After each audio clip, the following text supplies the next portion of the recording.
ಇದು ನಮ್ಮ ಸಂಸ್ಕಾರ.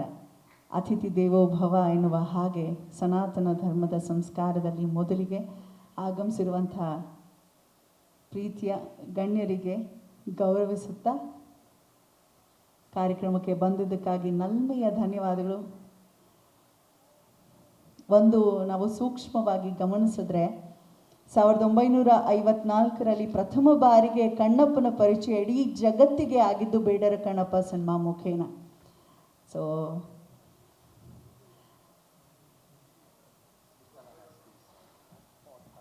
ವಿಶ್ವಮಂಚು ಅವರು ಕೂಡ ಧನ್ಯವಾದಗಳನ್ನು ಸಮರ್ಪಿಸ್ತಾ ಇದ್ದಾರೆ ಶಿವಣ್ಣ ಕಾರ್ಯಕ್ರಮಕ್ಕೆ ಆಗಮಿಸಿದ್ದಕ್ಕಾಗಿ. ನಮ್ಮ ಶಿವಣ್ಣ ನಮ್ಮ ಹೆಮ್ಮೆ. ಎಸ್, ನಾನು ಅಂದ್ಕೊಂಡೆ ಎಲ್ರಿಗೂ 5 ಜನರಿಗೆ ಸನ್ಮಾನ ಅಂತ. ಇಲ್ಲ, 5 ಜನರು ಸ್ಪೆಷಲ್ ಆಗಿ ಥ್ಯಾಂಕ್ಸ್ ಹೇಳ್ತಾ ಇದ್ದಾರೆ. ಬಹುಶಃ ಯಾವುದೋ ಒಂದು ವೇದಿಕೆಯಲ್ಲಿ 5 ಶಾಲು ಅಟ್ ಎ ಟೈಮ್ ಹೀಗೆ ಗೌರವ ಸ್ವೀಕರಿಸ್ತಿರೋವಂಥದ್ದು ನಾನು ಪ್ರಥಮ ಬಾರಿಗೆ ನೋಡ್ತಿರೋವಂಥದ್ದು. ಲವ್ಲಿ. ನಮ್ಮ ಸೆಂಚುರಿ ಸ್ಟಾರ್ ಶಿವಪ್ಪನ ಸಂಪೂರ್ಣ ಕೃಪೆ ಅವ್ರಿಗಿರಲಿ ಅಂತ ಹಾರೈಸ್ತಾ,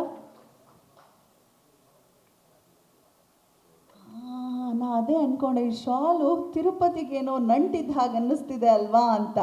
ಅಲ್ಲಿ ಭಗವಂತನಿಗೆ ಸಮರ್ಪಿತವಾಗಿರುವಂತಹ ಶಲ್ಯವನ್ನು ಹೊದಿಸ್ತಿರೋ ಅಂಥದ್ದು ತಿಮ್ಮಪ್ಪನ ಸಂಪೂರ್ಣ ಕೃಪೆ, ಶಿವಪ್ಪನ ಕೃಪೆ ನಮ್ಮ ಶಿವಣ್ಣನಿಗಿರಲಿ. ಆಯುರ ಆರೋಗ್ಯ ಐಶ್ವರ್ಯ ಭಗವಂತ ಕರುಣಿಸ್ಲಿ ಅಂತ ಹಾರೈಸ್ತಾ, ಕ್ಷಣ ಕ್ಷಣದ ಸುದ್ದಿಗಳಿಗಾಗಿ ಫ್ರೀಡಂ ಟಿವಿ ಸಬ್ಸ್ಕ್ರೈಬ್ ಮಾಡಿ, ಲೈಕ್ ಮಾಡಿ ಹಾಗೂ ಫಾಲೋ ಮಾಡಿ. ಹೊಸ ಸುದ್ದಿಗಳ ನೋಟಿಫಿಕೇಶನ್ಗಾಗಿ ಬೆಲ್ ಐಕಾನ್ ಮೇಲೆ ಕ್ಲಿಕ್ ಮಾಡಿ.